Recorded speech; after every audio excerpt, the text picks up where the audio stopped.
historical events, shifts, and growth in our population, the wilderness shrank to 30% and finally to 15% before the U.S. government took action to protect our wilderness. With the disappearance of our forests came the pollution of our water sources and the depletion of our wildlife. Today, mankind is changing the nature of the Earth's atmosphere and the quality of its water. The present world population of 6 billion people is expected to double in the next 30 years. In the United States, we've long since moved from a consumer to a user society, using, abusing, and littering our way through life. It's projected we'll completely deplete all of our sources of energy in the next 100 years, and at the same time, bury ourselves in garbage. In the United States alone, we create 300 million tons of waste per year, over 80% of it organic. By the year 2000, 30% of all waste will be recycled, 20% incinerated, and 50% will go to landfills. Today, the overwhelming mass of garbage continues to overflow local dumps. Cities are running out of landfill space. Landfills produce toxins from decomposition that leach into our soil and ultimately into the water supplies. Incinerators produce as a byproduct oxides of sulfur and nitrogen and other gaseous pollutants, which when released into the air are returned in time to our lakes and soil as destructive acid rain. As for our water, consider this. Of the Earth's water, 97% makes up the oceans, 2% is ice, and a mere 1% is the fresh water in rivers, lakes, groundwater, and atmospheric and soil moisture. The exhaustion of our non-renewable fossil fuels and the creation of unmanageable mountains of waste prompted the principals, associates, and investors of International Technologies Incorporated to search for a solution to both problems. The challenge was twofold.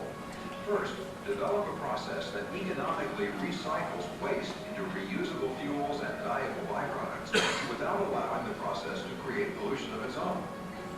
Second, develop the technology to capture at the same time the 90% clean energy that's given off as a byproduct when garbage is recycled and transformed into usable products. The result is this working prototype called the Thermal Depolymerization Processor, or TDP. Thermal depolymerization is a process whereby heat, pressure, and water transform organic waste and toxic organic compounds into fuel. There are 4 stages to the process. Prepare the waste, hydrolyze it, mix it with water, reform the organic material through the process, and separate the products for reuse. The TDP can accept waste either wet or dry. Therefore, current technology for preparing waste can be used, whether shredding, magnetic separation, air classification, or wet pulping.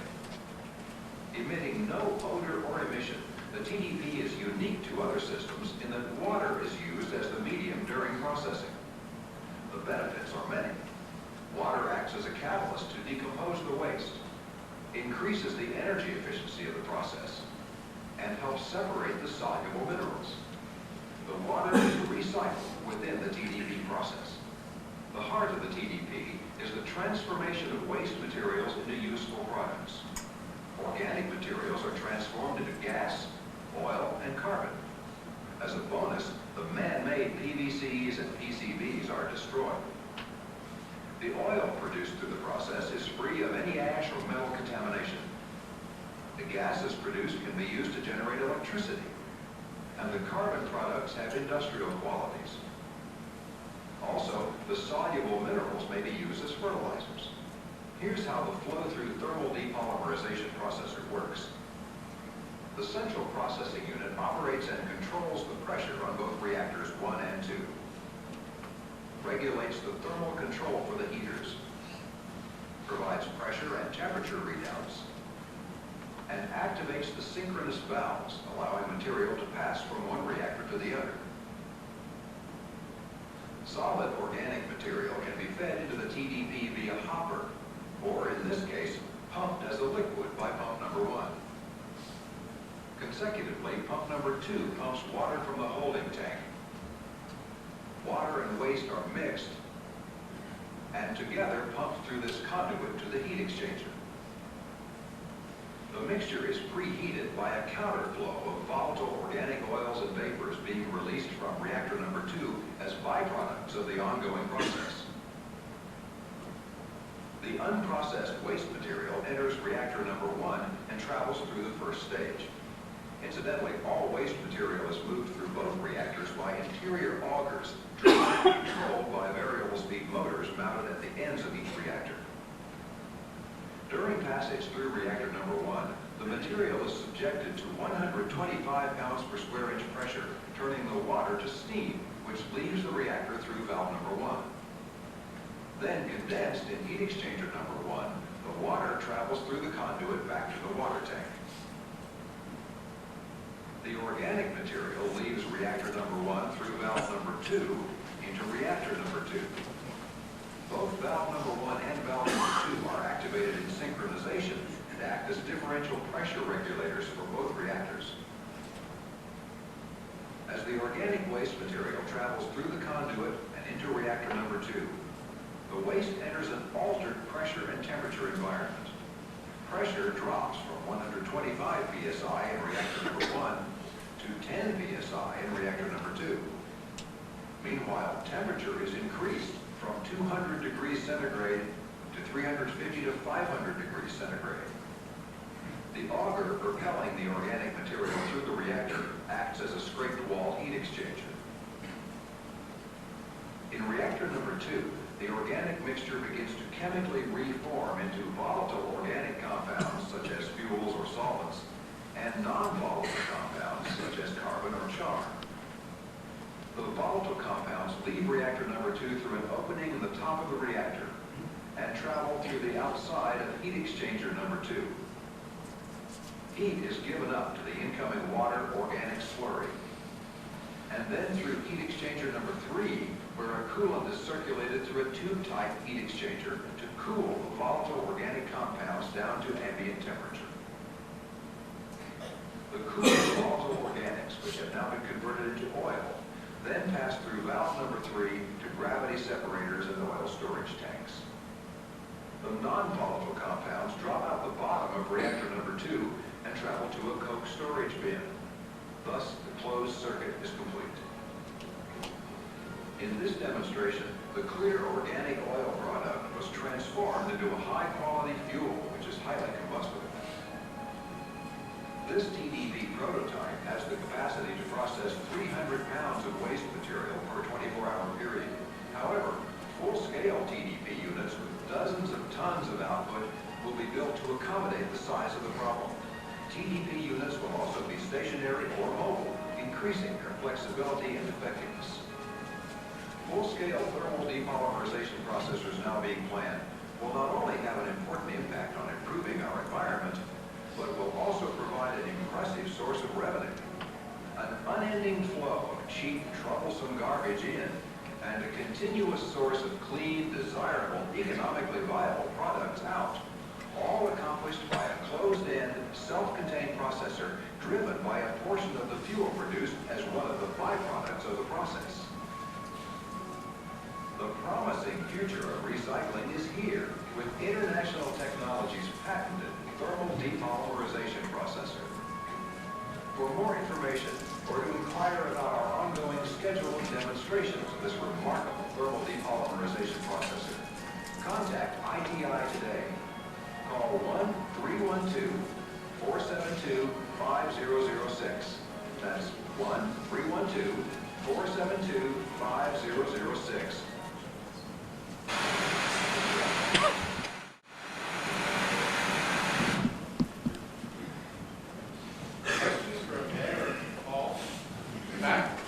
Yes, it was my understanding that Hungary had, some company in Hungary had developed a, one of the speakers had said something about more research put into hemp paper, but that, I thought that, I don't know much about it. It was a, something I heard from talking with someone. Maybe you could elaborate on it, or? There are already people making hemp paper. I mean, that's nothing new. It's not like we're developing a new product. I know there are mills that currently exist, but the processes they use may not necessarily adapt to the concept here the United States is very spread out. You're going to hemp in 50 states. We can't have huge mills located and transport this material a long distance. So what we're talking about is refinement. Since hemp can only be processed in a few places, the processes of use have not been challenged. We're looking for applying all the technology we've learned from wood and other fibers to hemp.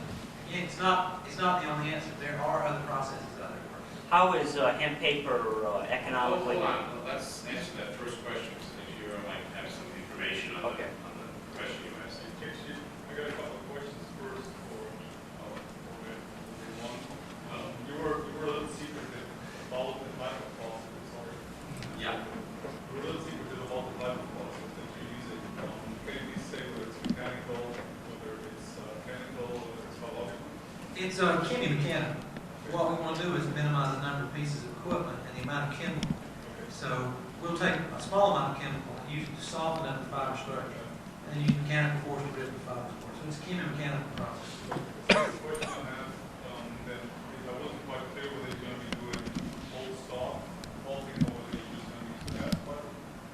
This was whole stock, bale whole stock material. Yeah. So there are other processes that would be better if you separated the hurd in the mark material. So again, if you want to tailor two different fiber streams, this would have to be simple if you just wanted to shove right in. So the last one, general question I have, you probably work the work that the Industrial has done pretty much along your lines, developing multiple technologies that can at least be to some extent the need to have large economy of that. So they've done development in thermomechanical as well as mechanical. And the conclusions that they seem to have come to is that for any of those technologies, it's going to be pretty tough to make multiple mass markets at a competitive price. Anything that's anywhere near, say, salt versus craft water, for instance. So a conclusion that seems to be drawn in Europe is that either you use fast fiber for specialty paper, such as inventions for your long or that you would try to target a market for writing paper that's willing to pay a very high premium for writing paper that comes from annual cost. Do you see that pretty much the same way? You're going to have to face the same problem with many of the same economic constraints. So what do you think the market, or what market should be for the video market? That crystal ball is very cloudy. When you try to predict what people will use what fiber, and of course we're on the enormous front end of this thing, it's very difficult to do. So you're right, there has been a lot of research done, and there were certain conclusions drawn. However, the advantage of a material like hemp is it has multiple uses. So if you have a textile industry willing to pay a high dollar for the main fiber, if you want some byproduct fibers, it's perfect for paper making. Well, you already had to make it. You can generate revenue based on the textile fiber. What do you do with byproducts? Incinerate them, ferment them, you make paper out of them. We're just trying to figure out what the economics of that will be. Not making any blank statements, just saying the processes are available. And that's, the industry comes to us and says, I've got this thing that's growing on God's earth, make paper out of it. And we say, okay, we'll take it, come up with the process. So, but we long ago stopped convincing ourselves that we could see in that crystal ball. The paper industry's crystal ball was broken about 10 years ago. Ian, I have two questions. You did that on whole crop. Have you done the exercise using just the mouse fiber? Because obviously if the future is as a byproduct from the textile industry, then it will be just mouse fiber. My second question would be, what scale do you envisage you need, roughly? This was done Monday. So the answer is no. We only had some material that Joe had provided to us. We wanted to see if we could do a demonstration on it, to see if it could work. It did work surprisingly well. So beyond that, other work we've done is separated products, including unique products for the hurd. So the answer is no to that. And scale, typically a mini mill is defined in the 1 to 300 ton per day range, but that's a very loose number. There's certain scales of economy that have to be satisfied. Paper industry is a capital-intensive business. Equipment that takes to process this webby, sticky, pluggy this could drive you insane, it's quite high in capital costs. So there has to be some minimum level you have to be able to recoup those costs on an amortized basis. So I don't, 1 to 300 is the term we use loose. Yeah. I'm sorry, we cut you off earlier, so you had a second question. I'll have to come back to that. I'm going to make one comment here. The value of pulse reactor and technologies like that is that what has killed non-wood fiber mills. The non-wood are not new. They've been around for a long time. They were the first fibers that were ever used to make paper in China, which was wheat straw, and we seem to come full circle. Because it really, sometimes there's nothing new under the sun, so we come back all the way around back in. But what has killed a lot of the non-wood fiber plants is they don't have the luxury of a good chemical recovery system. In a 1,000 ton per day monster craft mill making paper from wood, we take half of the wood and it's the liquid, the glue that we're trying to dissolve away. And it goes into our cooking liquors and we have what we call black liquor. And people have the solution of throwing away half the tree. We don't. It's a very valuable heat source. We take that, thicken it up, spray it in the furnace, burns, we get all the steam we need for the process and half the electricity we need. And then the minerals that fall out of the molten lava at the bottom of this thing are then regenerated as our cooking liquor, and it goes all the way back. It's a 97% efficient glue. But the furnace that does that is a very 7-story tall monster piece of equipment that costs $300, $400 million. And it tends to explode sometimes. And it's like having a lava bed, with about 7 stories of water burst on top of it. So it's not economical anywhere under about somewhere, I don't know, where between 700 and 1,000 tons a day. And non-wood fiber mills are just probably not going to be that big. Second of all, they don't have the same degree of lignin. So we can get a liquid that's much more dilute, much lower in the fuel value, and there's just not enough oxygen to bring in one of these monsters. So reactors like this could be an option that this industry has been looking for, to build a small mill and be able to take and recover the organics as fuel and the chemicals back for reuse in the cooking process. Well, yeah, my question was about making hemp paper or non-tree paper economically competitive with tree paper. So we could buy a pad of note paper in an office supply store that was non-tree versus tree paper. And what are the prospects for that, if you could comment on that? Trees are hard to beat. Up to this point, the amount that people get paid for their forest land and for their plantation crops is artificially low. It's a system that's always pushing the price down $50 a cord. That's a cheap raw material, and it's artificially cheap. Plus, trees grow very vertically, and some of them can grow fast. Some of them are on a longer, short rotation. Trees are hard to beat. If they weren't hard to beat, by golly, the industry would switch to something else a long time ago. The paper industry is not stupid. It wants to make the highest profit, and it can. Trees are hard to beat, and they will continue to be hard to beat. What we're saying is that non-woods offer a parallel path. As the value of lumber, of trees, or lumber as solid materials is higher and higher, suddenly this stuff looks very attractive.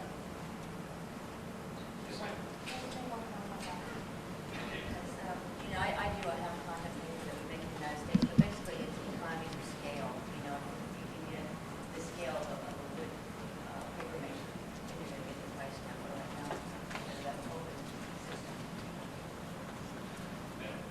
Yeah, I lived in Oregon for several years. A lot of towns are going under because they logged off the trees in the local areas, and there's a lot of unemployed loggers that are, doing very badly right now. And to reply to his comment that trees are hard to beat, unfortunately, that's because our dollars subsidize the building of logging roads, and it's artificially low price for the tree-based wood. So I'm wondering, is it feasible to bring a lot of these mini mills into these Oregon communities and reemploy loggers in the processing of non-tree type fiber, like even before hemp would be legal to have the production of alternate non-tree fibers? Is this something? Comment on that. Did you say Oregon?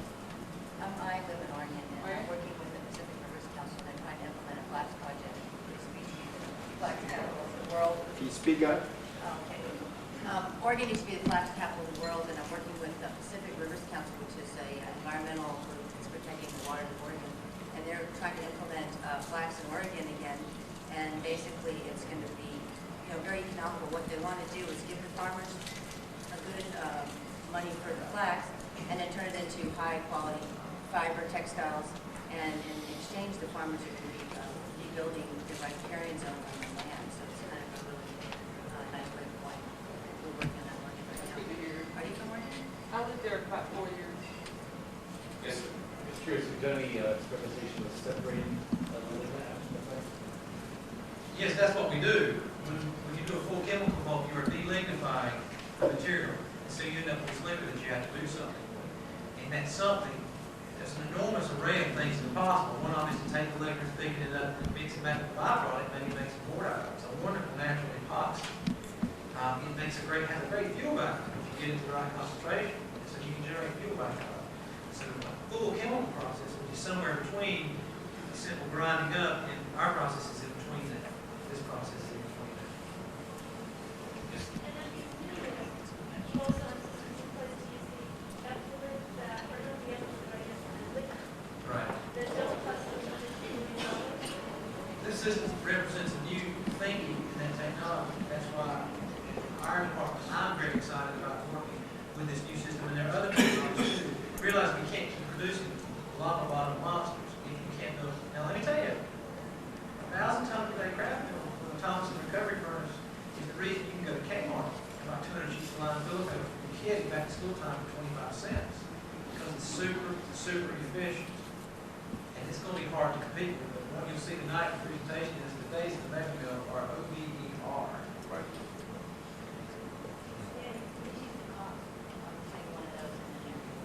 If you look at the capital cost from a mega mill, it's $1 billion US. And that hurts. That's hard to, and then you have to get your money back for that. Plus the fact that probably no one's going to let you stick that thing anywhere anymore. It's been said, rumored, that if you wanted to build 1,000 ton per day mill, then the permitting process will take about 2 years, and even then the community would probably fight it, and you may not have any more sites left on adequate waterways. So mega mill is not an option. Mini mill is an option. Ideally, you'd like to have something that you put in for under 100 million. That'd be nice. And some of these may be doing that. Once again, we're on the tip of that iceberg. I got one comment about the CNAF. About someone was asking about competing with trees. CNAF has been identified as a promising fiber for a long time. The USDA rated it very highly, and it has come back. It's like a wave that crashes from the shore of the paper industry. Crash. It crashes. The paper industry goes, not cheaper than trees. It goes back. It crashes again. Not cheaper than trees. It goes back. And it's crashed. This time it's crashed and it's not going back. Because suddenly, what is the true cost of wood? What is the true cost of a ton of paper? These other things are coming into play. Environmental constraints, the value of wood as a composite material, all these things are going into play. So non-woods is suddenly landed on the beach and doesn't like it's going to receive this. Any other questions or comments? What kind of radius from the mill of production area do you think is viable given the density of the material and the transportation? Do you have a sense of it? No, because we stay with the processing of it, and I'm a complete idiot when it comes to economics. And there are people like Mississippi State and other universities who do very good studies on what is a practical transportable range before you start polluting more than you're doing any good. That is critical. And Yes, it is. Wood is dense so that you can transport it over a greater distance. Two big things to kill non-woods is low bulk density, in other words, they're fluffy. This is not wood. Wood is as about as dense as it can get, super compact form. And you bring it in by truck or by rail, you bring in all the cellulose you need to make fiber and half the fuel in one little capsule. Just a beautiful little capsule you bring into your mill. With this stuff, you've got to try to get it to bail. It's trying to resist. It's fluffy, you can resist that. And if you try to compress it too much, suddenly you start to glassify it, densify it, and you can hurt it. People are working on densification technologies, cubing or pelletizing this so you can transport it longer distance. And the other thing that kills non-woods is annual harvest and susceptibility to wet and dry growing seasons, weather. Whereas once you get tree seedlings planted and starting at a certain point, just let it go.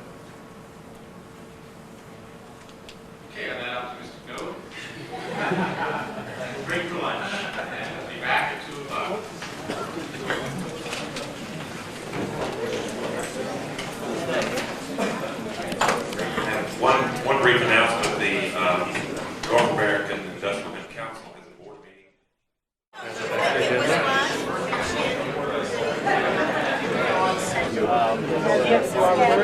Maybe someday.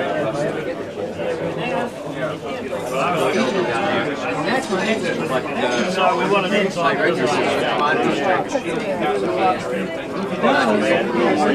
we have this running joke. We reckon we can make whiskey out of it. Or something. There's not really enough sugar. You never know.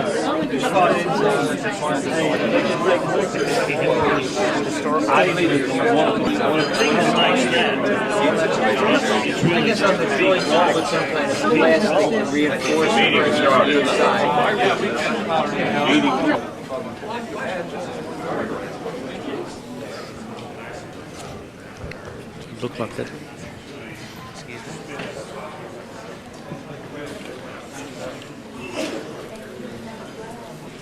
The video was actually based on flax.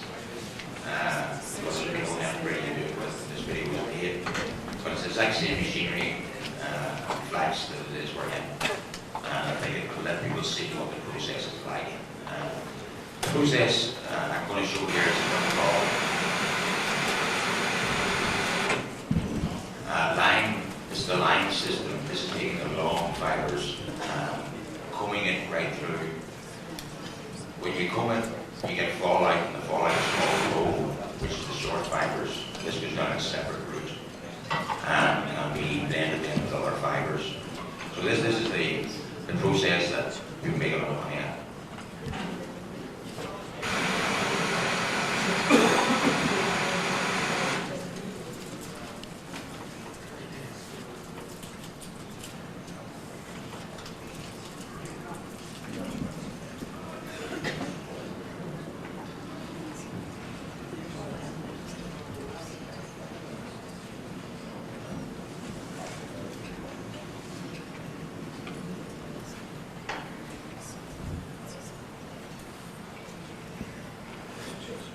This is what we call a hacking machine, and the fiber is broken up by an operator with a machine, and you see it's very labor intensive. This has changed today. We have a new machine out that is new operators working on it. This is the way it's been done for nearly 100 years. It's put onto these like clamps. The clamps are opened up automatically. The fiber is going across it. This fiber is about 32 inches to 36 inches long. On the hemp, you have to cut it to that length to accommodate the machine. It's clamped, as you see, and then moves forward into a combing process. Sheets that turn around with pins in it.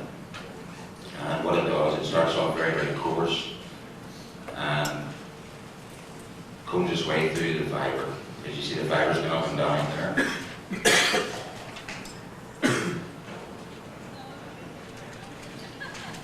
Obviously, in the modern mill today too, it's all dust extraction. Very, very important. You see this one here, the guy has a mask on.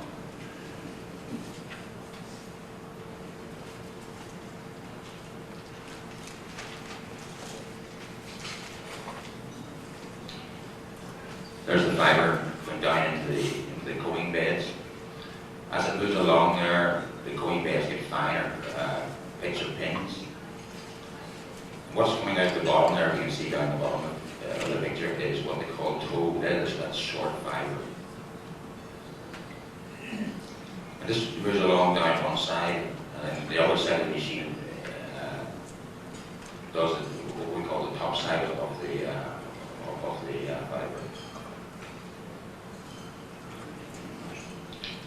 Our new machine is twice as fast as this, gives a higher quality, and there's less fallout in the toe end.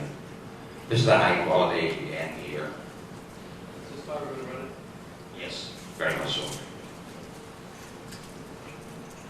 If you look at it, there's like long hair when it comes out, it's very soft. Again, this is because of the readiness of taking place before this. You see the other side on the corner of the film there, it has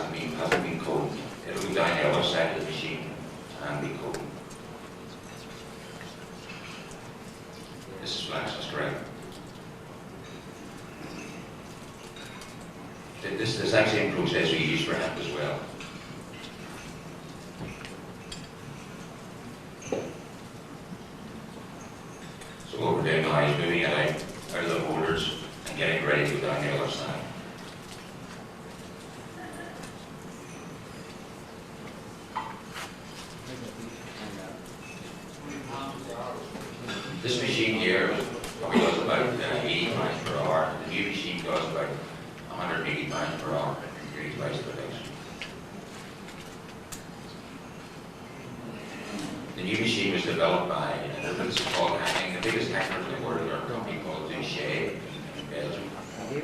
And they asked us to develop a high-speed hacking machine in conjunction with Duché, which we've done over the past 3 years. So this is the next process when it comes out. It comes out in the slide form and it's put into this machine. It's called a doubler machine. All the individual ends go in. Each one of those rollers has an individual end. What we're doing here is we're doubling the fibers. The idea of doubling the fibers is to make it even. The more doublings you put in a system, the more even the slider becomes. Obviously, the more even the slider becomes, the easier it is to spin it, and to spin it to finer counts. This system contains about a pre-doubler, a doubler, first, second, third, fourth drawing frames. So it's quite a long process. And what we're doing, each machine is actually bringing the fiber down thinner to bring it down where we can spin it to very fine counts. If you look now, it's half the thickness it was before.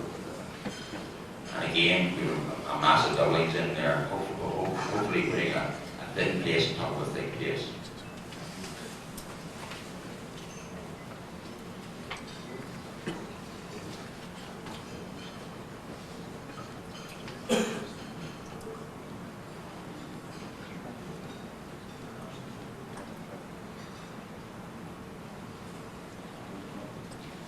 The next machine again. This is what we call the roping frame. What we do after we bring it off the doubling frames, we have to put it into a roll form so that we can put it through the spinning machine. This is the spinning machine here. It's a wet spun machine. If you look at the top of the machine there, you'll see the roll bobbins. These bobbins have been bleached at this stage. And this machine here is a water spun machine. The slabber, the rope comes off the rope bobbin, goes down to a hot water tank, so as we heat on the fibers, and then it goes down into a grafting zone, which is quite a short grafting zone, believe it or not, and it's spun onto the bobbins you see there. Dennis, is this state of the art now, or is this an earlier generation? No, this is state of the art now, it really is. This is our latest machine here. This is what we call a Mark FIVE. It's totally computerized. It spins up to 10,000 RPM. It's totally automatic in the doffing of it. You see, this is the doffing sequence going on now. These machines can have up to 480 spindles. Is this what you sold to Chinese? That's right. Yes, there's like 5 or 6 installations in China at the moment, sold over the last 2 years, and to Brazil. And they bought $20 million worth at once? Yeah. Over the period of 2 years, about $20 million worth of it,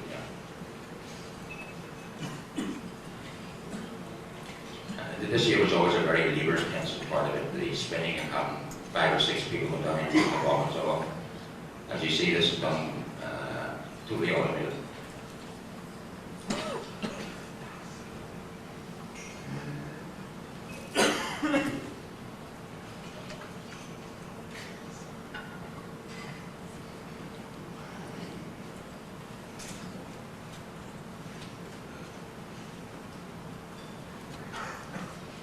It's really on the empty bobbin now.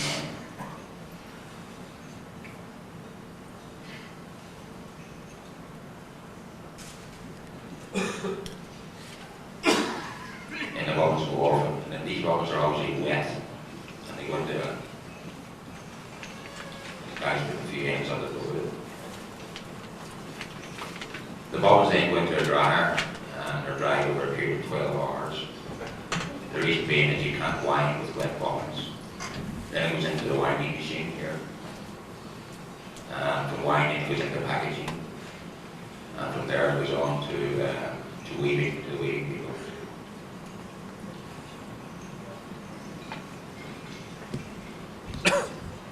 So that's the process of mine.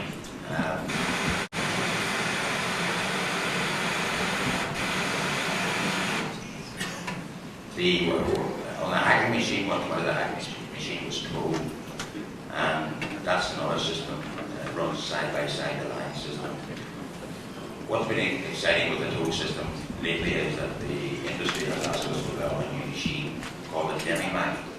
And this will be partly wet, partly dry spun machine, which we've developed. And the test results are absolutely fabulous at the moment. In other words, that's a very labor-intensive process. The dry process will be a lot easier, and it'll be able to give the same amount of yarn, same quality of yarn. The hemp samples that we've spun on, this is one up here. This was spun in Italy last year, the international exhibition in Italy for textiles. We were the only company in the world spinning hemp. I did not. And this hemp here is actually Chinese hemp that they sent over for us to do tests with. As I say, it's chemical redded, and I think ordinary tank redding could give a lot better quality. The quality's not the best. But the end result has been, all this fibre here has been made on Mackie machinery. This is from Romania, China, and Russia.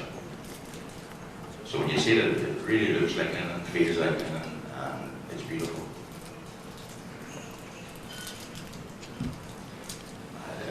There's another guy who's coming on today with me, a guy called Terry Saunders, who is a non-woven consultant, but unfortunately he couldn't make it. I'm not certainly up to scratch in non-woven. I have another gentleman in the audience here that deals with flax, and he can come up and tell us a wee bit of the similarities between flax and hemp, which I think is important because both of them run on the same machinery. And the flax industry, certainly in Europe, are very excited that hemp's going on board. And hemp at the moment, buying it is about 33% here in flax at the moment, due to the demand for, the shortage of fibre on the world market. So maybe you come up here and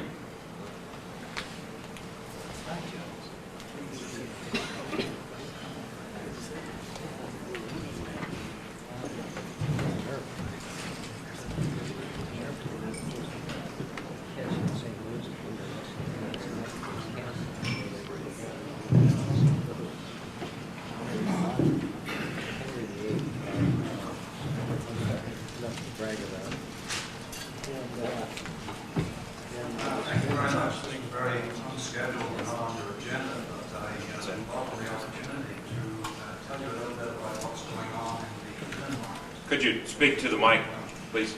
Dennis has just shown us the equipment. As far as producing hemp here is concerned, the hackling equipment and the spinning equipment that is needed does not have to be reinvented. It is in position now. It's ready for sale. Once you have the hemp ready, the machinery is ready, and the market's ready. A little bit of comparison between the two. Of the bast fibres that grow on the ground, like sisal and rami, flax is very, very close to hemp. The two are very similar. In fact, you need a microscope to tell the difference. So I'm very excited being in the linen business. I've been in this business for 40 years. It's the only thing I do. I'm very excited that hemp is coming along, and I look forward to being part of that, because I think the two together can give us a much bigger market and much more clout in developing the US market. As I say, the processing is virtually identical. You need some slight adjustment on the spinning equipment, but it's exactly the same equipment. One of the things that I've been doing over the last 3 years is tackling the problem of the price of linen.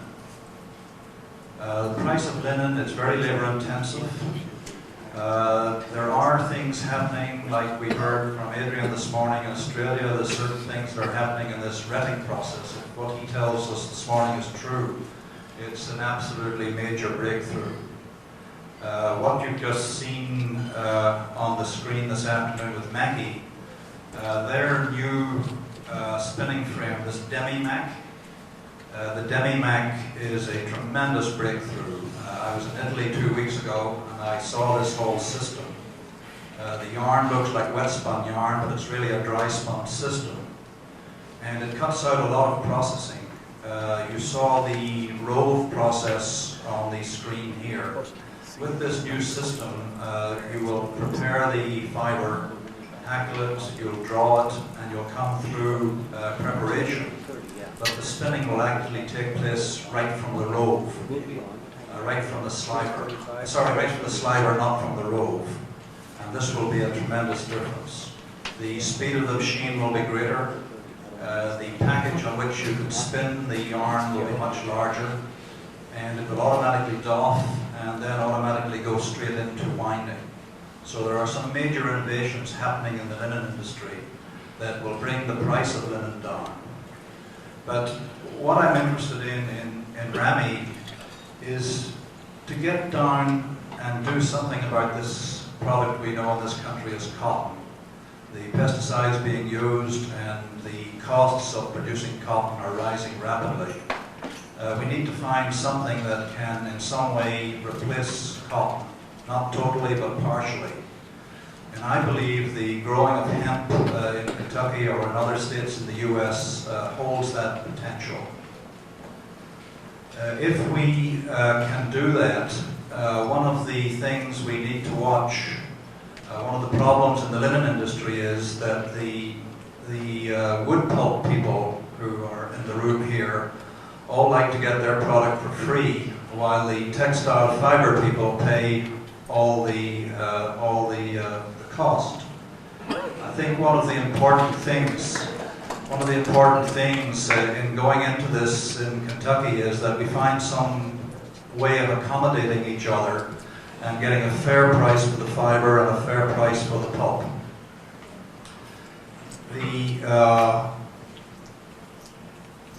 The question of manufacturing linen, I manufacture linen in China, I manufacture it in Western Europe. My future, and I've been working on it for 3 years, is manufacturing it here. Linen is not as easy to manufacture as cotton. You've got much more processing. You've got a fiber that has only 2.5% elongation. With that problem, your processing is completely different. We are now weaving, I've been weaving 100% linen here in this market for about the last 6 months. We've had to go to sectional warping. Sectional warpers cost $600,000 a piece. We have to go to better quality yarns, and we have to have very good climatic conditions. Linen absorbs up to 3% of its weight in moisture, as does hemp, and the strength factor varies dramatically with the amount of the moisture content. If we have modern looms, rapier looms are the preferred looms for linen. Dorniers or any of the Italian Vanatex or any of those looms, we can weave 100% linen yarn at 400 picks a minute and get up to 90-92% efficiency. My concern here is that if you, as farmers, grow hemp here, how do you get the fiber out of this product to a point where it has the quality that it will spin and weave correctly? You mustn't underestimate the difficulty of doing that. My idea would be, if this retting process works, that the hemp should be grown here and brought right through hackling to where we have a hackled sliver that can be shipped to spinning mills. There are there are some long staple spinning systems in the US, but none of the new systems, the new Linmax systems. An investment of a small, relatively small mill is extremely high. It'd be $20 million. And that machinery is available. And I've done a study recently that says that yarn can be produced at 20% below European costs And even at that reduction in price, you can get a payback within 3 years. So the investment is certainly one worth considering, and would be, if such a system were put in place for flax, it would then be in place to follow through with hemp. The most difficult part of linen production, certainly for the apparel market, is not, weaving's the easiest, spinning's the second easiest. The most difficult part is finishing. And at the moment I'm setting up a complete finishing operation in North Carolina with the help of the Italians to be able to correctly bleach and dye and finish linen. All that work and that system, once it's set up, would be readily available for hemp once it comes online. One of the advantages of moving the manufacture of linen to this market is that wages, where I'm working in North Carolina, mostly in Georgia and Alabama, are 50% lower than Western Europe. The social benefits in Western Europe, Belgium for instance, are 83.4%. So your wage structure here in a highly intensive labor industry makes a huge difference to your cost price. The labor is about 1/3 of the cost of spinning yarn. As far as markets are concerned, we've been hearing this morning about the paper industry and the horse bedding industry and all the different things that can be done with hemp. Once you get into textile fiber, it's a completely different business. You have to handle it separately. I think it has bigger rewards, but it takes much more expertise. The apparel market, of course, is a huge market. It's a growing market. The major people are looking for things other than cotton. They like natural fibers, but one of the problems has been the price of linen. Linen can certainly come down somewhat, but I believe hemp grown here or in other states could bring the price of this natural fiber down to a level where it could become a very viable volume product. In apparel, certainly in home furnishings, and also in technical applications. One of the things you have to remember about all this processing that goes on, the fiber processing, linen does not go like cotton, where you start here and you have a direct graph for cost. Linen starts here at a very coarse yarns, 3's cotton count, 4's cotton count is extremely low. But as you get to 10's, 12's, 14's upwards, the graph goes almost vertically upwards. So it's a question that you try and find somewhere in the middle where you can get the product you want and keep the price under control. In hemp, I think all the work that's been done on growing hemp and all the processing that's going on, one of the things that shouldn't be left aside, I think it's time for major product development to get started in the market. If we produce the most wonderful hemp at the lowest price, but nobody wants it out there, we lose 2 or 3 years. Now, I'm not talking at the craft end or the small end. I'm talking if you want to get into the Levi or you want to get into the Gap or something, to get the volume you need to grow this product here, process the product here, that product development cycle should get started as soon as possible. In processing either flax or hemp, we've got some very wonderful God-given things. We've got the color, the natural color, which is for free. We've got excellent texture, because this is not a fiber that is a single fiber. It's bundles of fiber. We get the nice texture that gives you the look of linen. That's for free. we've got wonderful absorption. If DuPont set out to manufacture a fibre that would breathe like an air conditioner and absorb moisture and give off moisture, they couldn't do it. We have a God-given thing here in hemp and in flax. So we need to use that breathability of the fibre. The demand for linen in 1994 was tremendous. It far exceeded the capabilities of the industry to handle it.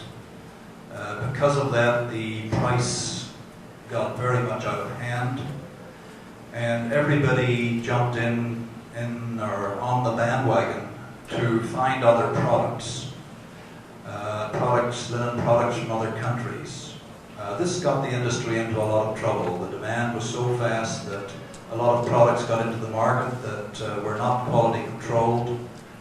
There were lots of claims, and linen got a bad name because of that.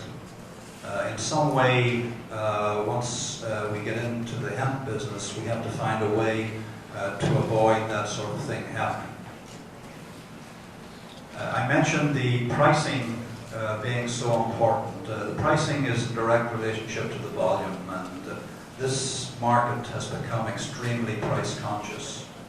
So I think that breakdown of your hemp once you grow it as to what the price is for the fibre and what the price is for the other parts of the hemp plant is a very major issue that needs to be discussed.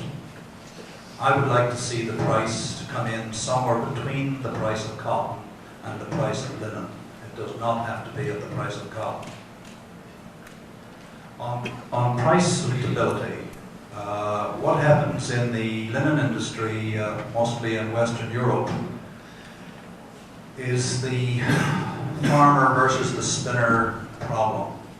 When business is good, the farmer charges as much as he can for his flax, and when business is bad, the spinner won't pay anything for the flax.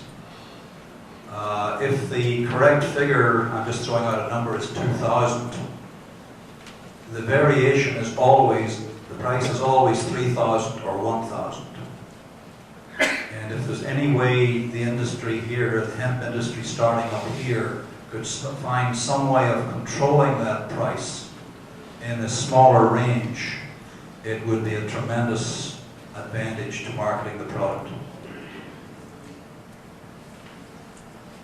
I'm working with hemp yarns now. I'm working with hemp yarns directly out of China. I'm working directly in China. I know I'm getting the right price. But my problem is I can buy the same yarn in better quality in flax out of Western Europe at 35% less money. That does not make people use hemp. The availability problem is a big risk. The price is higher. Until the price can be brought down and manufactured correctly and produced correctly, there will be no really huge volume in hemp. And I believe there should be big volume in hemp. It will remain a craft industry. One of the advantages of manufacturing here in this country is you avoid all the import duties.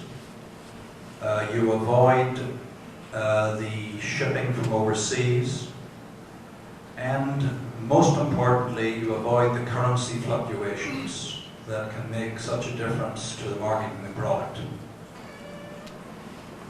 The manufacturers of garments here now, under the new manufacturing laws and labeling laws, have a clause called 807. If they bring in fabric from overseas, they do not qualify for 807. If they weave the product here and finish the product here, and they cut the garments in the US, they can have the assembly and manufacturing of the garments done in Mexico or in the Caribbean basin at very, very low prices, and not pay duty on that coming back into the US. The other clause in there is that for linen or for hemp, if it's over 50% linen or hemp, the duty that they do pay is 2.8%. So there's a real pull coming from the manufacturers here to have their fabric woven here and to have it more than 50% lunar hemp.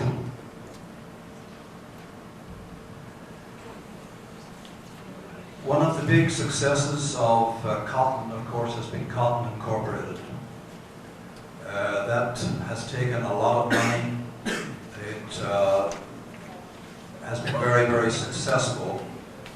In putting together hemp here, I think there should be serious consideration to a budget for promoting hemp in this country.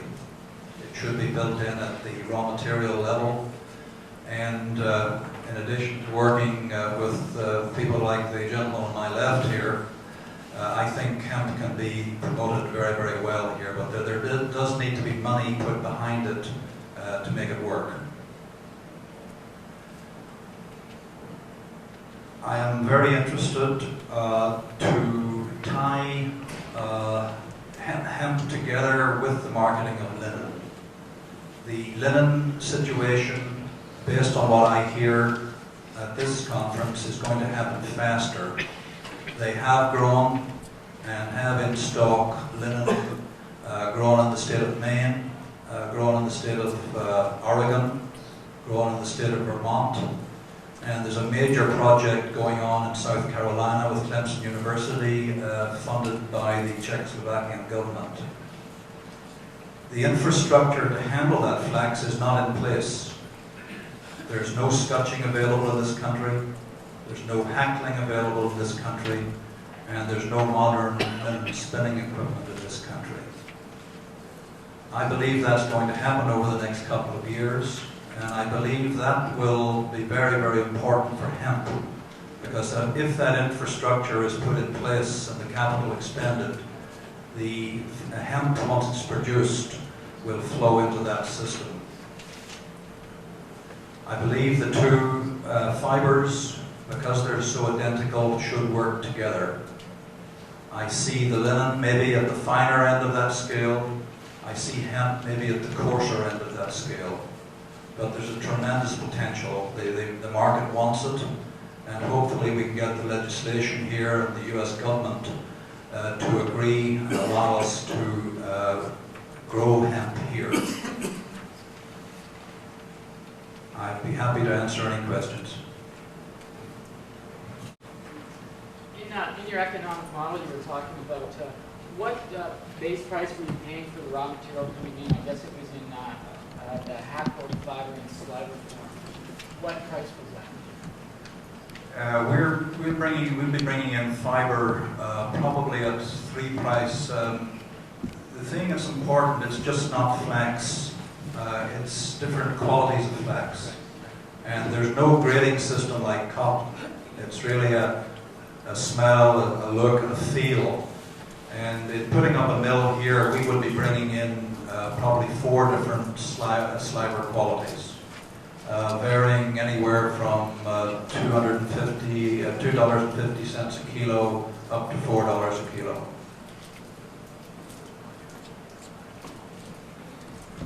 Yes? When it's being grown in the states you mentioned, is it being grown organically, using pesticides? I don't know. I'm sorry, I don't know.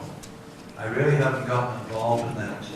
It's really just since I came to this conference that I said this would be a great way to get started of processing that type of fiber here, get that moving so that when hemp is ready, there's an infrastructure ready to do it.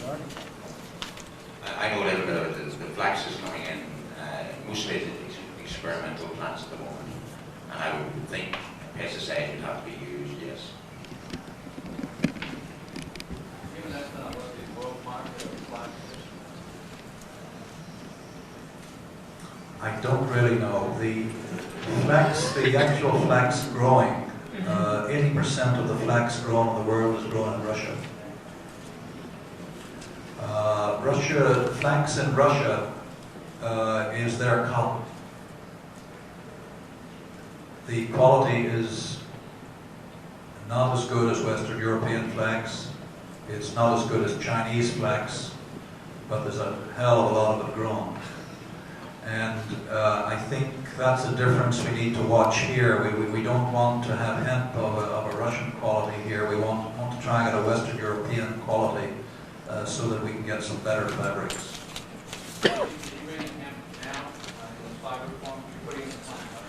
You can bring it in, yes.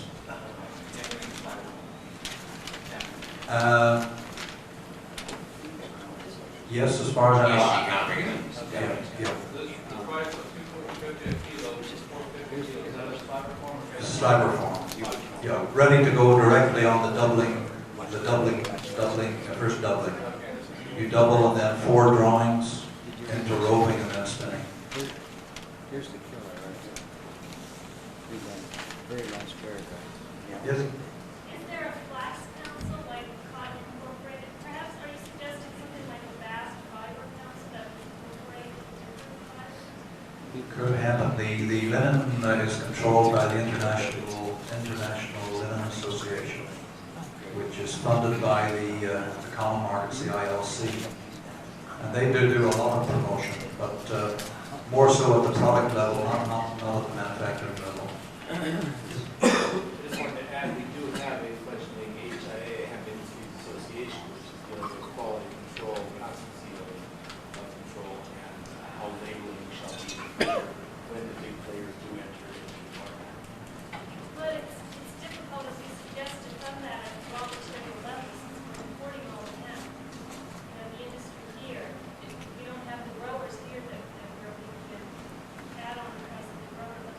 It's up to the industry to decide where the money comes from, but the money needs to come from somewhere. We need to have that promotion is extremely important, and quality control is extremely important. Hemp manufacturing here should not be rushed into and end up with all sorts of quality problems. It should be done right. Yes? Is flax, is it receiving a subsidy in Europe? Yes, it does. So that would probably account for the reduced price that you're bringing in at? The subsidy is not nearly as much as it used to be, but there still is a subsidy within the common market.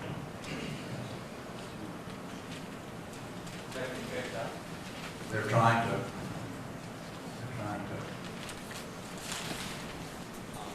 There's just a couple of points that occurred to me to mention in relation to some of the questions that were asked. First, the Flax Institute is located in Fargo, North Dakota, in the United States, for anyone who wants to pursue that.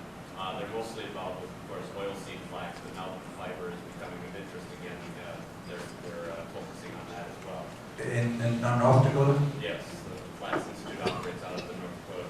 Yes, that's strictly seed flax. Well, but there's expanding. a structure there, yes. Yes. Second thing is flax has been dogged by diseases and pests for most of its history, and weeds as well, so it's very difficult to grow in an organic structure, although some people are experimenting with doing that, I believe in Switzerland. Yeah, we will have an eco flax within 6 months. And finally, hemp was used as a method of weed control prior to flax in historical growing, so they do work together well, symbiotic. Well, what we heard today about preparing the seedbed and getting the product to move to grow quickly is very important, because that beats the weeds, and the faster you can do that, the better.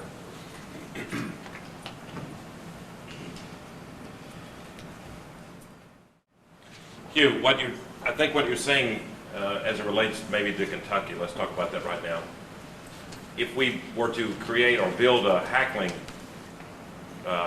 plant here, that would itself lend itself to both crops being value added here? I think that might be a very, very interesting thing to consider, and especially with the flax being grown on these other sticks. Somebody's going to have to invest some money in processing of that flax. And I don't know whether it's going to be done in Vermont or in Maine or where it'll be, but certainly the growing and the processing and the added value through the hackling should be part of what's done where the product is grown. You shouldn't just, as somebody said earlier, just grow it stick it on a truck and give it to somebody else. I think there needs to be the added value and the quality control at the point at which it's grown. You would actually be adding value to one of the crop or the other at separate times. In other words, the rush of hemp would come off August, July through August, and you'd be hackling it then, and then at another time you'd be doing flax? They're both very similar timings. They both need the same they both need the same climate, so you'd be growing at the same time. Has anybody ever thought about growing flax in Kentucky? The hurd is was hemp. He either brought hemp seed or flax seed over the mountain while they wore skin.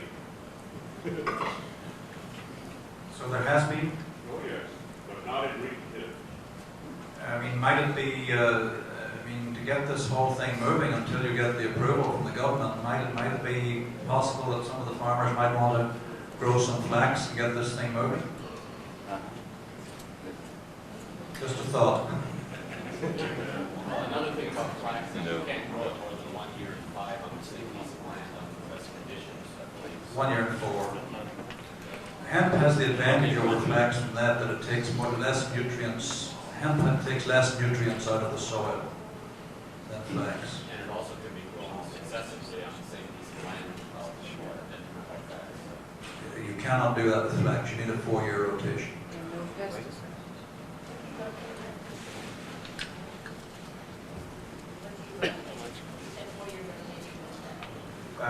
Soybeans, corn, whatever else you grow in the other year. You can't, on successive years, you cannot grow flax because it takes too much out of the soil. Hemp you can. I don't know whether I don't think you can do it every year. Can you do it every year?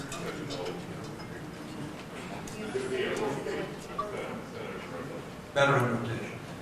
Yeah, but the historical record does indicate that hemp was often grown year after year after year, so. Yes. And it is done without detriment. The record is set. But I think the potential for growing it here is fantastic if you get the approval. But don't underestimate the difficulty of getting it into a high quality fabric. That is not easy. There's a lot of expertise in Europe. The Chinese are learning it. There'll need to be a lot of expertise here on the handling of that to get that sort of quality. Is it just the handling of it, or is it the variety that you choose to grow that has influence on the type of the quality of the fabric? The selection of seed is very important. That's a very, very sophisticated process in the linen industry, the selection of the seed. And it's become more and more difficult. When I started out in this industry, I won't tell you how long ago, but they were hand hackling flax at that time. And I actually did hand hackle flax. But in those days, they were a much higher quality seed. They were not in those days concerned with the yield per acre, and they were just growing the quality for the sake of growing that quality. Modern times now dictate that you must get so many pounds or tons from an acre, and the quality of the seed has been changed to get those yields. So because of that, the processing becomes much more difficult. You said that the fibre that came from Western Europe was of superior value. Now, would that be because it was handled in a superior way, or because their varieties are Both. And in China, where I've been working for the last 6 years, their handling of flax is not good. Their water retting is a serious problem. They take the water from the rivers, and they just don't have the control they have. And one of the things we have in flax is it's a cellulosic fiber. You can degrade that fiber very, very easily. You degrade the structure of the fiber. And you may have heard my question from the floor earlier on about retting. The risk of degrading the fiber in retting is very, very strong. in China in their water resin. They do a lot of damage to their fiber. Their fiber is extremely weak. And that's why they're importing so much flax from Western Europe. They need the quality. I'm taking flax from Western Europe, shipping it to China, and having the yarn spun to my specifications in specific mills. It's that difficult. But hemp will be no different. There will have to be expertise here to handle it. Is there a foundation in the textile business? I mean, you're in that business. Where is most research done on natural fiber? To whom would you go for guidance on it? Each of the European linen industries used to have their own research centres. In Ireland it was Lambaig, which was a major one. They have one in Belgium, they have one in France. But as prices have gone up, the funding for those research organisations has gone down. They were private enterprises, not government research. They were government supported, but they were industry enterprises, yes. You find the university, they're doing one is fibers, and I think a lot of the efforts are not coordinated. So we have a large school in the state. School, enormous. I believe they're looking at all the fibers. Thank you very much.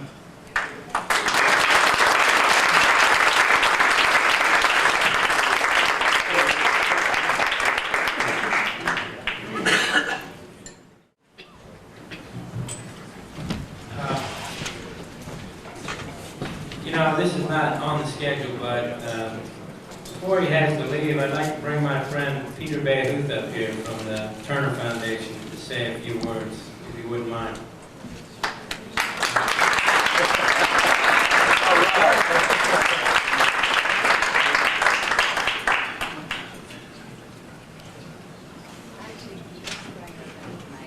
I'll just keep talking until he makes it up here. How are you? Everything's cool? Seems to be going well. Here we are, Peter Baker. Thanks for the prep time, I represent the Turner Foundation out of Atlanta, Georgia. We're an environmental organization. We fund about 300 environmental projects around the world, out of about 1,600 requests that we get a year. One of them, we're very happy to say, is the Hemp Growers Cooperative. We may have been the first foundation to help out in this area. I'll never forget the first time that Joe Hickey brought a bale of hemp over to my boss, Ted Turner's office, for him to take a look at it. And his reaction was quite astounding. I think it was something like, "Get that thing out of here! It's getting all over carpet!" But if there's one thing that my boss believes, it's that the planet we live on is a miracle, and that we're living with madness and chaos right now. We're destroying the forests. We're not letting people grow a beneficial crop like hemp. But basically, that there are homegrown initiatives everywhere where people are trying to do the right thing and turn things around. That's what we said this morning, not just pull off the gas pedal, but turn the vehicle around and start heading back in the direction. So we're happy to be supporting this effort. We hope we can support more in the future and get hemp going. And I would just make a plea that hopefully everybody can make a lot of money out of this and do well, but we always have to keep in mind this industry should always keep close to its heart to do the right thing for the environment. And even if it's difficult, keep trying to get hemp used for things that are currently being used in a destructive way. By that I mean building materials, paper, those kinds of things, even if they're difficult for us to get to, technically speaking. So I know that there's a lot of fabric that's coming from forests and trees right now. The fact that we can be going towards hemp fabric would be great, but where I grew up, there's only about 2% of the original a lot of these prime ecosystem land. None of the major predators. We're just losing so much habitat, losing so much of our ecosystem, losing so many species that whatever we do, just let's have this be a different kind of industry that really cares for the planet, no matter how much money we're going to get able to make out of it. Thank you very much.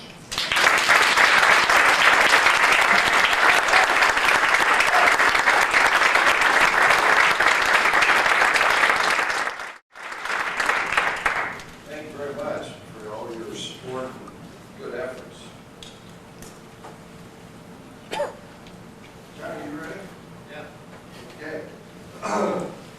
Just a reminder, we're going to get a picture at the break time before the next meeting. Yeah, I really appreciate it if you could all just go across the street to the little park there and set it up. Everybody cooperates a bit, that's fine. Okay, that's going to be in about 20 minutes, right? Yeah, that's right. So you just kind of truck over there as quick as you can to set it up and, yeah. Keep quick. So everybody keep that in mind. Next, we have on our program commercial applications for composites. John, just a little bit. Everybody hear me okay? Great. First of all, I'd just like to thank Joe for doing a lot of really good work in organizing this. It's been a great event. I've gotten to know Joe over the last year, and call Joe Hickey at 7:30 in the morning or 10:30 at night, and he's working away on talking to people, emailing him all over the world. He's done a really great job, and he's a great guy, so it's great to be here in Kentucky. A lot of people are industry, communities, environmental organizations, farmers are excited about the potential for hemp composites, and there's a variety of reasons that are driving that. For instance, I live in California, and many of the mills are looking to close down unless they get a new fiber source. In fact, some of them right now are in the process of actually importing logs from Russia to bring them in. They have to do a whole process to kill some of the bugs, chemical herbicide process, pesticides, and then bring them in. There's the potential for introducing diseases, into our forests and things. So it seems like instead of cutting down forests in Russia, bringing on a ship, doing all that into the West Coast, why not grow, annual crops to make composites? So definitely a lot of the forest products industries in the last year started a little serious looking at annual crops. For instance, International Paper Division Masonite, one of the representatives are here today, have been looking at this and doing some research, and a variety of other companies. So there's some positive interest in the forest product company, and a lot of environmental activists and community people are saying, well, if we just tell the loggers and the timber industry, well, you just can't cut trees anymore, just shut your mills down, and hopefully you'll get a job. That really doesn't go over too well. But if you can say, keep your mills open, and we can provide the feedstock the farmers can grow and can be sustainable, and hemp can do that and begin to provide some raw materials. And there's a variety of different things going on. Just mentioned a couple in previously this presentation by the gentleman from Hemp FIVE, and I brought along a sample. He also brought one, and this is I got this at the Bioresource Hemp Conference in Germany, and this is just a simple process they use for furniture. This is an R&D. This is basically from the hurds, the short fibers, and there's a range of different materials from composites. I certainly don't consider myself an expert, in composites. A lot of people know a lot more about composites, but Joe asked me just to give some of the things that are going on in the market. You can use it for a variety of building panels. And for instance, Washington State University has done research on this, and they've shown not only can it replace wood, it's stronger than wood, it holds nails better, and there's actually some product benefits compared to wood. So that's a positive. So not only can hemp be ecological, it can be kind of product superiority. And one of the nice things about the hemp merging into the building products industry is, unlike the textiles, which is very technically oriented in terms of how fine fibers can be, the spinning equipment, hemp for fiberboard and other composites can be readily utilized by existing factories with less modification in, for instance, trying to spin hemp into textiles. So there's a lot of interest in that. Our company recently has published a report titled Ag Fiber Composites, written by Erwin Lloyd with some assistance from Dave Siever, probably with CNS. And it kind of goes a summary of some of the different projects across North America, covering a whole range of ag fibers, not only hemp and ag. There's a project in North Dakota by a company called Pine Board. They're making 100% wheat fiber board right now, and that project's going well. And I understand there's several projects that are going on in that area. I believe they're using a Northern European, I think it's a Scandinavian technology for that.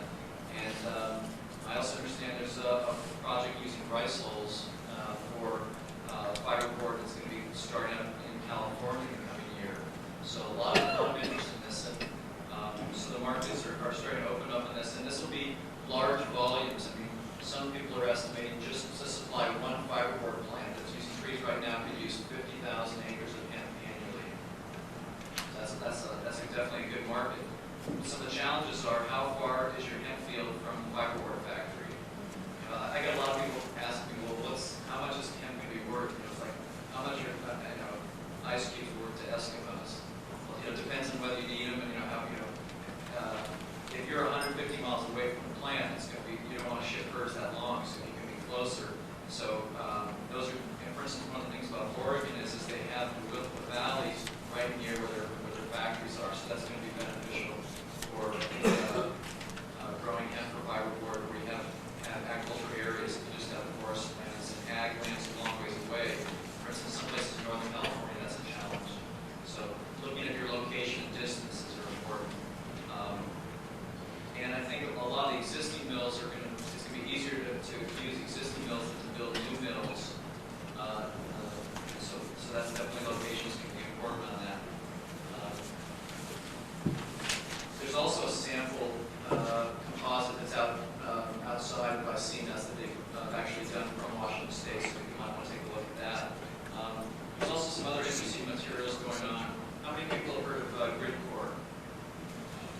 This is a 100% recycled cardboard material. And this is a building product you can use for interior. You can make furniture out of it. You can also make round molded materials. So, for instance, the Gap is using this on some of their interior designs for their retail stores. Now, currently, cardboard is, I think, $60, $70 a ton. It's come significantly down. Well, 8 months ago, it was $180 a ton. So they were starting to get very interested in the use of hemp to feed in with this.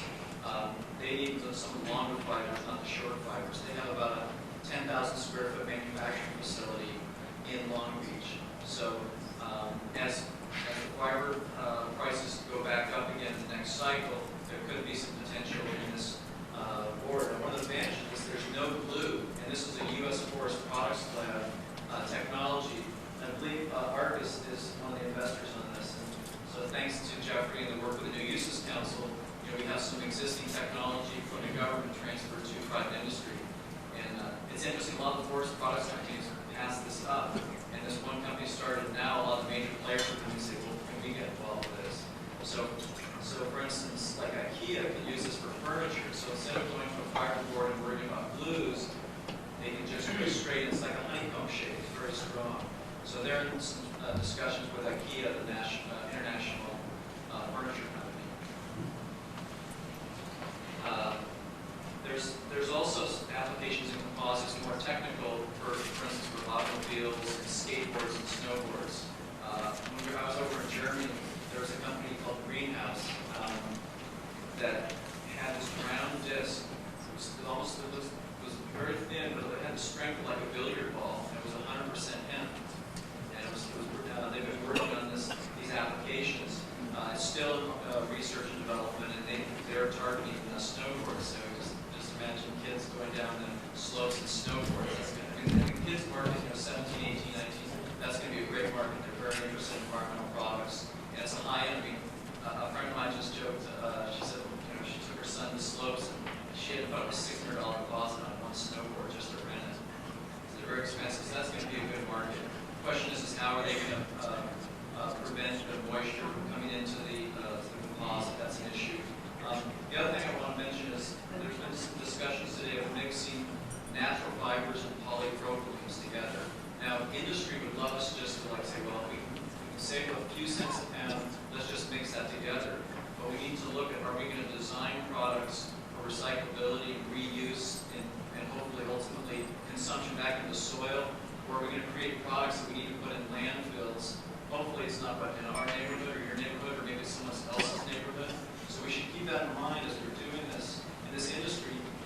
the economics, but look at the environmental aspects. I'm not saying that we can't mix petroleum products and hemp ever, and obviously this is a big industry, some people are going to do that, but we definitely need to look at that aspect and how we're going to make it for recycling. And for instance, General Motors and Ford, we're already looking at how to build cars in the next 5 to 10 years that can be totally recycled. And it's good to hear an interest in building the green cars you mentioned. I just came back from a conference in Chattanooga, the Zero Emissions Conference sponsored by the United Nations, and the research director there from General Motors was there. And so there's some applications with the hemp fibers. For instance, the German Aerospace Institute did a presentation in Germany at the Bioresource Hemp Conference, and they estimated up to 25 pounds or more fiber of hemp or other annual crops that we use per car. And one of the things people are looking at is using hemp as a replacement for fiberglass. Why do people want a replacement for fiberglass? Fiberglass is a couple $1,000s a ton, and it's not the most environmentally friendly for workers, for some of the materials in manufacturing. Some are even projecting that fiberglass may go the way of asbestos. So it could have some regulation challenges. And hemp has some real strong strengths in that. There's still very early in the research, and we've supplied through Joe Hickey and some others, supplied some raw materials to some companies that are doing some tests on that as in making automobiles. So potentially maybe electric cars can have a hemp content in the composite. So, but much of this is still early on, and there's be some interesting things coming on that. But there's definitely some challenges with this. Needs to be more research on this. Obviously, how many companies want to do research in the United States if they can't grow the crop? That's obviously a challenge, but more are starting to do that. I think hemp can play definitely a good role in building materials and different composites. And I think I'll just open up to questions and hold my comments at that.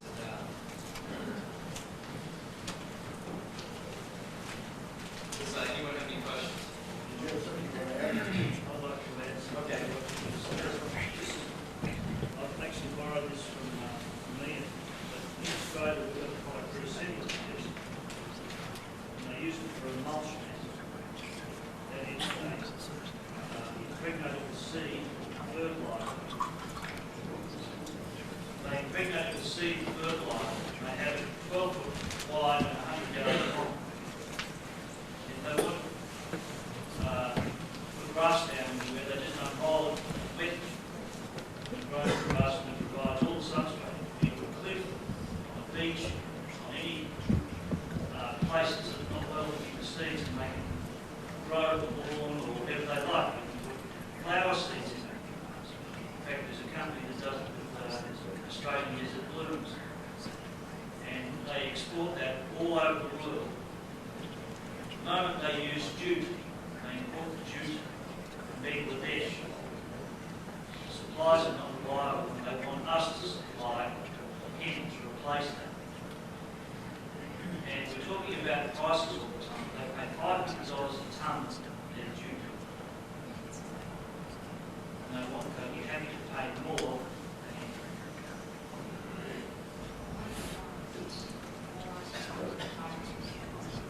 Maybe up to 600.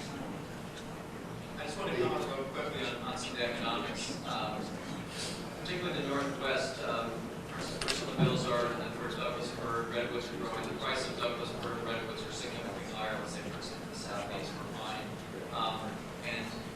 If we're able to take out the long fibers that hemp and use those for higher value added, herds at $50 to $80 a ton are going to will be competitive, for some of the trees growing in the Northwest, and especially as there gets more shortages, the value can even go higher. So there's definitely some good economics. The other thing I wanted to mention was at this conference in Chattanooga, which by the way, there's really interesting presentations there. Secretary Hazel O'Leary was there, Secretary of Energy and Administration, and she was talking about the environment and technology, and she had a very interesting presentation on some things. And there's a group of people there that are working on steam explosion from Latvia that may have some very interesting applications for the hemp industry. And It was a top secret Russian space research project on how to extract different materials from fiber. And this gentleman from Latvia University, or the Science Academy, is going to be going over to Tokyo and working with countries around the world. Their first projects are targeting is Indonesia in the palm oil industry. And essentially 93% of the palm oil, or the palm crop, is a biomass that they're burning. And they're only selling 7% of the crop. And the gentleman who's involved in the program says, what business are you in? He says, we're in the palm oil business. He says, well, do you know that you can extract material from this fiber that's worth $2,000 a pound? Some citric acid and some other materials. And I didn't get a lot of time. The person was making the presentation today, so I wasn't able to get lots of details. But it's interesting technology, and they're applying this into Indonesia and creating a whole range of different materials. And one of them is a glue from the plant material for fiber boards, and they're doing that right now. So we can move away from some of the glues that a lot of companies are looking for alternatives. There's a huge market right now for homes built out of materials that are natural, plant-based, carpets, paints, all sorts of different materials.